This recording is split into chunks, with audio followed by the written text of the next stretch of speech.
What's going on, guys? Thrills in a block back again. We're in the garage with the Pole Hunter Camaro. We're going to start fitting this rear tail. We're going to start fitting the rear. We're going to start fitting the rear taillight panel on this '77 Camaro.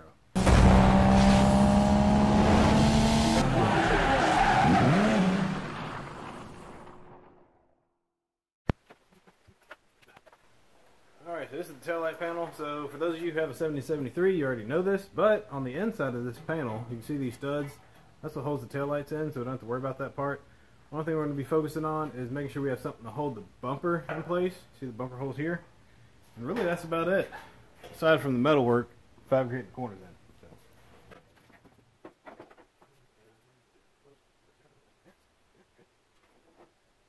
Alright, so at first glance, it doesn't look too bad. Are you sure about that? I'm going here, cut the existing tail panel out. And the reason for that is this panel actually lines up with the existing trunk. So Chevrolet didn't change the whole lot, they just put a new tail panel in. Main reason for that was safety. So this of course has the steel bumper across the back.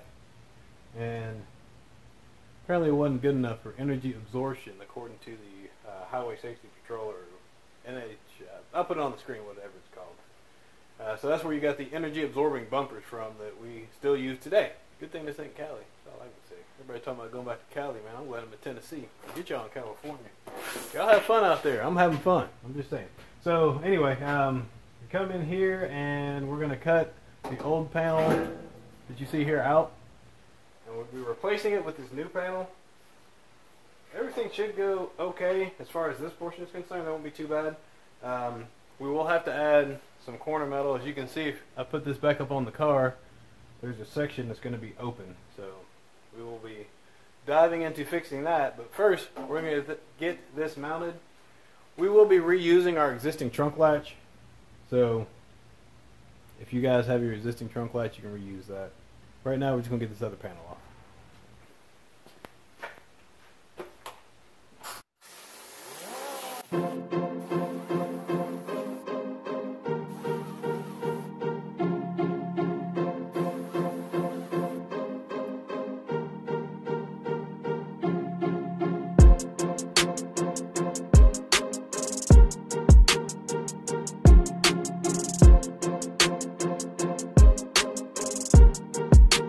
Don't tell the block I set his car on fire.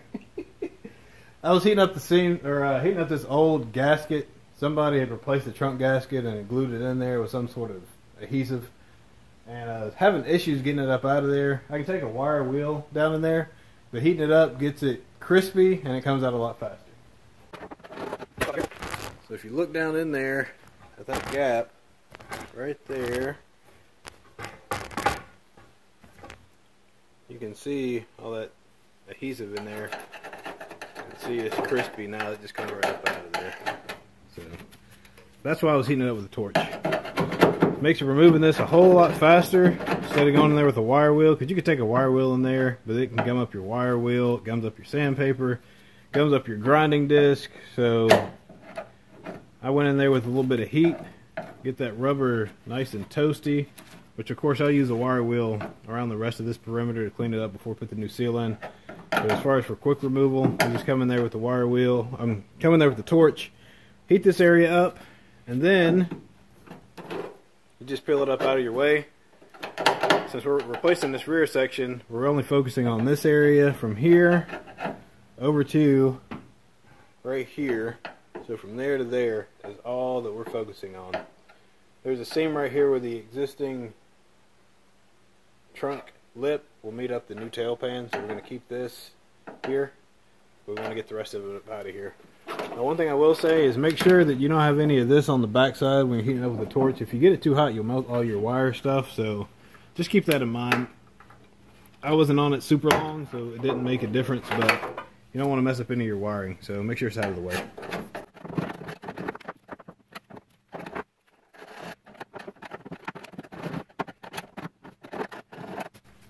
Alright, if you look in there, the channel's nice and clean now. So you can see our spot welds over here, and then you can see the seam where the metal comes together here, and it rolls all the way around to right here. So that got all that goop and stuff up out of there, so we can drill our spot welds out now and get ready to take this panel out. Let's go to the other side.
So she's sitting on there pretty loose right now.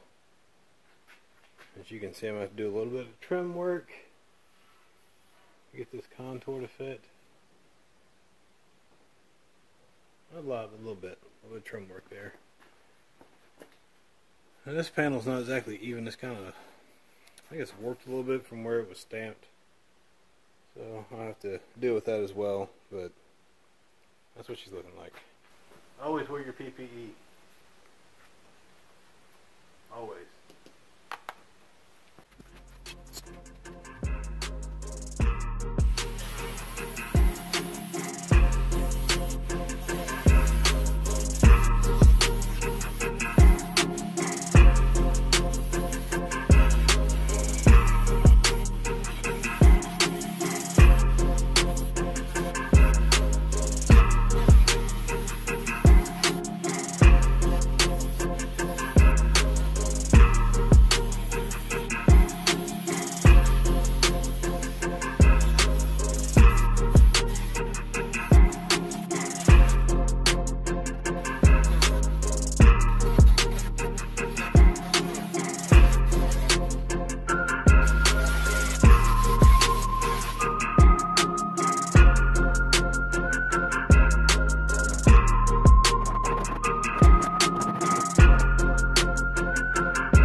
So that's the rough fitment of this tail lamp panel on this Camaro. I'll take the trunk gutter and make an adjustment on this after we get all this in place. I'll come back in here and drill out whatever spot welds are left, and then I'll fit this in. That way it's got a cleaner fit. I just kind of pushed it back for now. That'll be easy enough to reshape that one, and then this one's actually right behind the bend, so I'll cut this one off and we'll weld that piece back in there. Not too shabby. Not too shabby. Got the lower coming in here for that, and then that upper portion. That's going to be fun. I guess I'm making that one. Yippee skippy. Alright, that's going to wrap it up for this video. My name's Erwin. It's 3 Wheels in a Block. You just watched the installation of a tail pan on a 70 to 73 Camaro on a 77 Camaro. Got quite a bit of metal work to do. I'm going to go ahead and wrap this up. Thanks for watching. We'll see you soon.